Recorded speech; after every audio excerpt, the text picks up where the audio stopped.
Bolehkah pilot-kopilot tidur saat terbangkan pesawat? Usai kasus pilot Batik Air tertidur 28 menit. Komite Nasional Keselamatan Transportasi, KNKT, merilis hasil investigasi terkait pilot dan kopilot Batik Air BTK6723 yang tertidur selama 28 menit saat menerbangkan pesawat Airbus A320 rute Kendari Jakarta pada tanggal 25 Januari tahun 2024 lalu.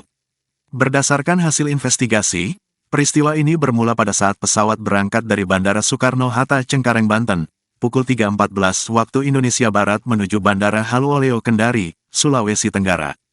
Lalu, apakah seorang pilot boleh tidur ketika sedang melakukan operasional penerbangan? Mengutip Flight Deck Friend, pilot diperbolehkan tidur. Namun hal tersebut diatur secara ketat. Untuk penerbangan jarak pendek, tidur diperbolehkan dengan alasan untuk menghindari efek kelelahan. Diketahui, ada dua jenis kategori istirahat bagi pilot, yakni controlled rest atau istirahat terkendali, dan bunk rest atau istirahat di tempat tidur. Untuk controlled rest dilakukan di kokpit, sedangkan bunk rest dilakukan di kabin penumpang yang disediakan khusus untuk pilot atau di tempat tidur susun khusus kru yang biasanya ada pada pesawat jarak jauh. Dengan demikian, istirahat atau tidur pada dasarnya praktik standar di operasional penerbangan karena dinilai dapat meningkatkan keselamatan penerbangan.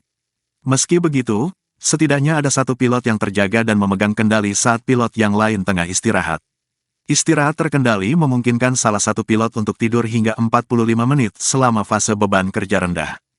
Hal ini berguna untuk meningkatkan kewaspadaan untuk fase beban kerja tinggi, misalnya saat mendaratkan pesawat.